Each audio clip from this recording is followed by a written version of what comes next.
There are more than a few parallels being drawn between British and Australian politics. In the UK, just as it is here, and in America too for that matter, Conservatives have splintered.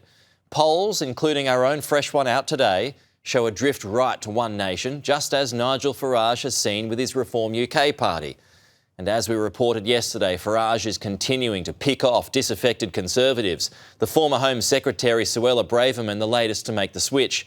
Joining us live is the US Sun's editor-at-large and host of Harry Cole Saves the West. Harry Cole, it is good to see you this morning, afternoon your time. So let's start off there more broadly. What do you think is happening with Conservative parties in the West right now? Well, I think the entire sort of global right-wing movement is sort of grappling with the fact that for too long it's been out of touch with where I think most sensible middle-of-the-road voters were. I think politicians and the media class, for that matter, have been totally out of touch for more than a decade with quite how angry and quite how alert most ordinary working people are to the fact that their world is changing very quickly in a way that they do not like. And I think the first warning signs of that we saw was the election of Donald Trump. Now, that happened for the first time 10 years ago. That MAGA movement that he built, that sort of bypassing of the traditional political structures of taking what was once the great old party, the Republicans, and basically completely filleting it and taking it over and modelling it in his own image, in that MAGA image. I think we're seeing the sort of ripples of that around the democratic world. And nowhere clearer is that than what we're seeing in Britain. We had 14 years of Conservative government. Now, lots of people said that they spoke to the right, but they governed to the left. Yeah. Immigration was allowed to get out of control. On a number of public spending was allowed to get out of control, with supposedly sound Conservatives running the country. So I think what happened was in Britain, there was a big cry for change in 2024, and they kicked out the Tories and they voted for Labour. Labour made the same mistakes as ever. I won't go into them now. They're more than documented elsewhere. But what we're seeing is a sort of fed-up public, a fed-up electorate who just kind of think, you know what?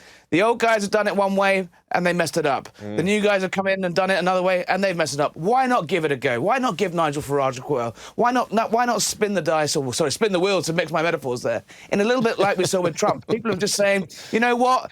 He can't be as bad as the other guy, so why not give the new guy a go? Yeah, well, OK, well, let's zero in on Farage, right? Do you think his trend at the moment will make its way to the UK's next election?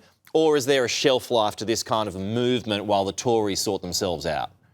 I think the Tories, giving Tories time to sort themselves out. Yes, they're the most effective and most successful political party in the Western Hemisphere. In history of political parties, the British Conservative Party are the most successful. But if you look back in history, it can take them 30 years before they come back. Yes, they reanimate, sort of Doctor Who style, emerging as this new political force each time. And you can go back to the 1800s to see them do that. Right the way through the 20th century, they did it. But it takes them often a generation to get there. So I think there is a void now. I don't think the idea that the Tories in Britain's, they're not at the bottom. I think they've got a long way to go yet. So if the general election was held tomorrow in the UK, I have no doubt that Nigel Farage will be the Prime Minister. But as you say, you're correct. There's a long way to go.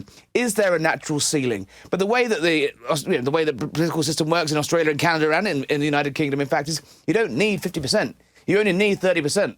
If you get that right 30% in the right place, as Labour showed last year in 2024 in Britain, it can be devastating. So, yes, you need a majority in the House, but you don't need a majority of the voters out there. So I think that natural ceiling is a really interesting point, but it's not as high. I think the bar is not as high for power as people might think. OK. Just because you're stateside, Harry, I do want to ask you about Donald Trump. He's got this rally, quite a big one, in a little over an hour's time now.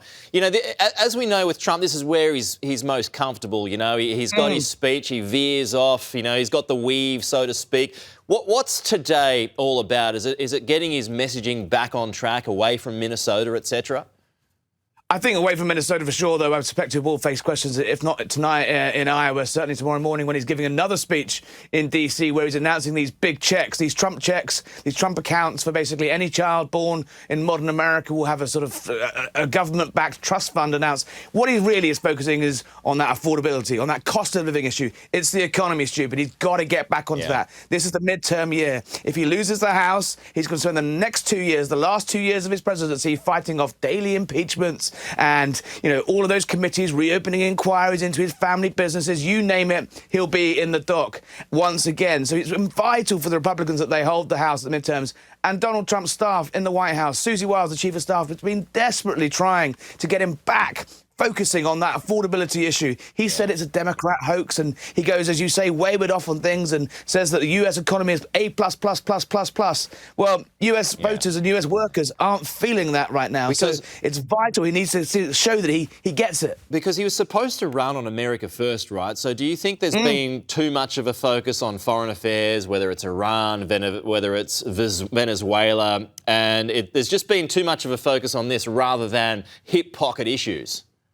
Yeah, I think politicians of all stripes, of all countries, get that accusation that actually the global affairs do sort of suck the bandwidth out of your administration. Look, no doubt that there are massive issues going on in the world, not least in the Middle East, in Ukraine. These should be taking up world leaders' times, but it's about finding that balance. America First means different things to different people, really. Yeah. And it's looking increasingly like, for Donald Trump, America First isn't America completely isolated. It's just America's interest first, whether that means gag and bagging dictators in South America, bombing up nuclear facilities in Iran, or meddling elsewhere across the globe. Who knows? But I do take your point. I do think that there's a school of thought within the White House and within the Republican movement that he really needs to be talking about the economy day in, day out, because American growth is going gangbusters. 6-7% in the last quarter. Other countries around the West will be giving their left arm for growth like that. Yeah.